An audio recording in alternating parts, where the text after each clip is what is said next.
नमस्कार स्टूडेंट, कैसे आप सब लोग। आई होप आप लोग अच्छे होंगे। स्वागत है आपका अपने ज्योग्राफी अलर्ट यूट्यूब चैनल पर। और आज हम डिस्कस करने वाले हैं चैप्टर 7, जिसमें हम कर रहे थे तृतीयक और चतुर्थक क्रियाकलाप क्या होते हैं। पार्ट 1 में हम तृतीयक क्रियाकलाप के बारे में कर चुके हैं कि क्या होते हैं।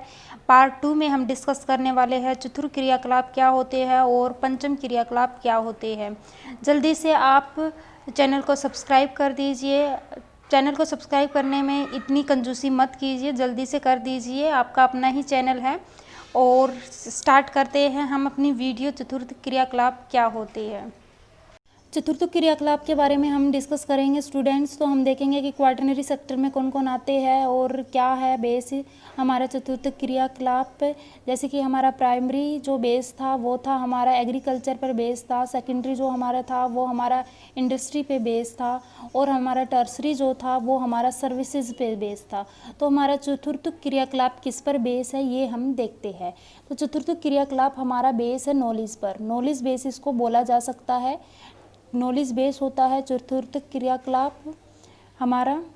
ओके स्टूडेंट्स, तो क्वाटरनरी जो हमारा नॉलेज बेस होता है और इसमें क्या है, आम तौर पर हमारा इंफॉर्मेशन टेक्नोलॉजी संबंधी जो हमारे आते हैं वो इसके अंदर इंक्लूड किए जाते हैं। जैसे कि ज्ञान उन्मुखी आर्थिक क्षेत्र इसमें शामिल होते हैं। और इसमें बेसिकली जो शामिल किए जाते हैं हमारे चतुर्थ क्रियाकलाप में वो हमारे होते हैं रिसर्च एंड डेवलपमेंट, हमारी मीडिया आती है इसके अंदर। फिर हमारा जो आता है इसके अंदर जो आता है इंफॉर्मेशन बेस्ड सर्विसेज जो हमारी होती है वो इंक्लूड की जाती है इसके अंदर।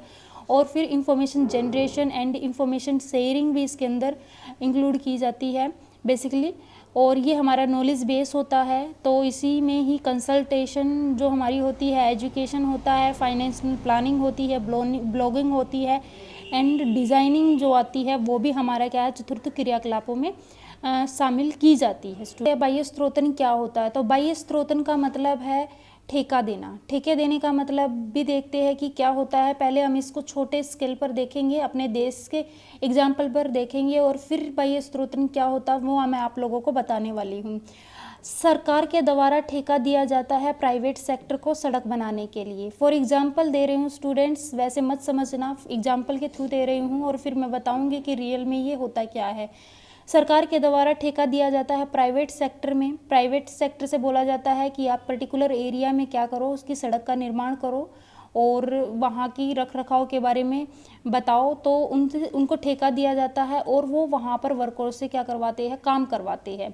जो उनको चीफ वर्कर मिलती है, सस्ती जो वर्कर मिलती है बिहार वगैरह से, उड़ीसा वगैरह से, वहाँ से बुलाते हैं और उनको सस्ते में काम करवाते हैं। ओके स्टूडेंट्स, तो ये जो है हमारा ये बाह्य स्त्रोतन का एक छोटा सा एग्जाम्पल बनकर आता है।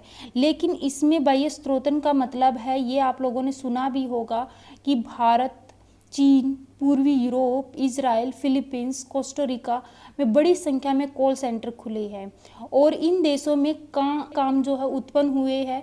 और बाह्य स्त्रोतन उन देशों में आ रहा जहाँ सस्ता और श्रम कुशल उपलब्ध होता है। बाह्य स्त्रोतन का मतलब होता है कि बाहर से कंपनीज आने के बाद बाहर से संयुक्त राज्य अमेरिका या विकसित देशों से कंपनी आई और वो जो आई है वो अविकसित देशों में, विकासशील देशों में आई है जहाँ पर पॉपुलेशन ज़्यादा है, श्रम जो है बिल्कुल कम है और कुशल श्रमिक उपलब्ध है, लेकिन क्या है वो चीप है।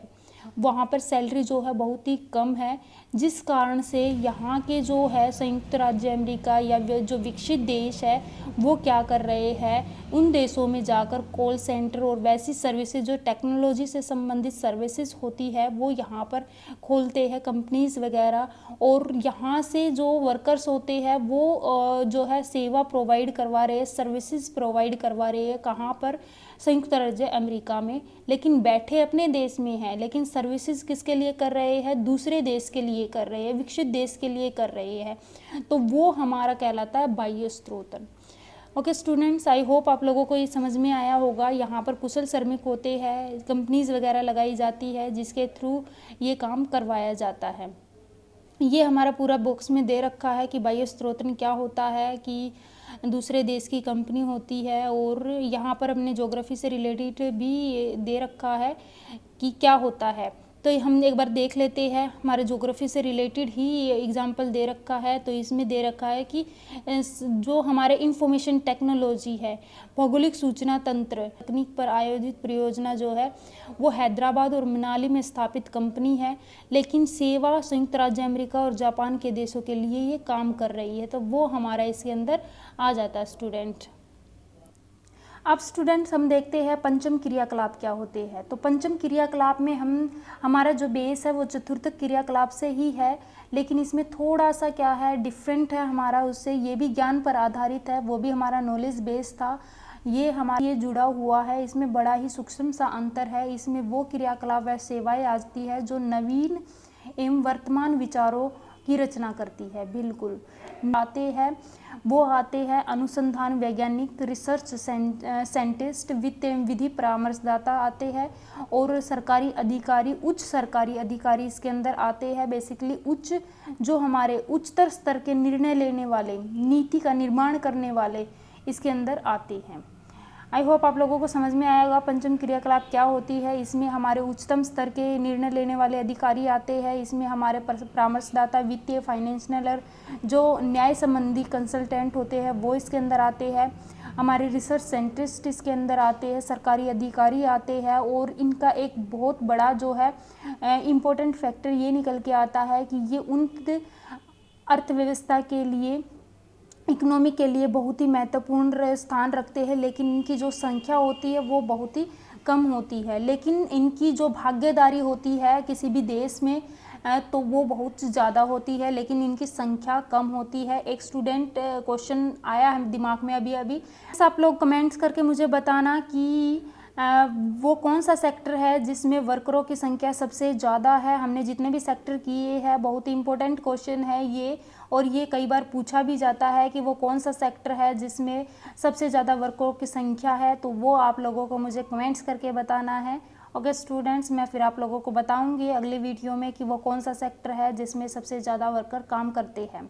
अब अंकीय विभाजन के बारे में देख लेते हैं स्टूडेंट। अंकीय विभाजन क्या होता है? सूचना और संचार प्रौद्योगिकी पर बेसिकली ये बेस होता है, इंफॉर्मेशन टेक्नोलॉजी पर बेस होता है, और हमारे पूरे विषयों में क्या है, कितनी असमानता है देशों में, इसमें बोला गया है। कंक्लूजन ही मैं आप लोगों को बता देती हूँ। इसमें बोला गया है कि जो हमारे विकसित देश है और विकासशील देश है, उनके वहाँ के लोगों के लिए सूचना प्रौद्योगिकी जो हमारी है, संचार प्रौद्योगिकी है, इंफॉर्मेशन टेक्नोलॉजी तक पहुँच और उनके लाभ उपलब्ध कितना करवा सकती है उसके बारे में बताया गया है।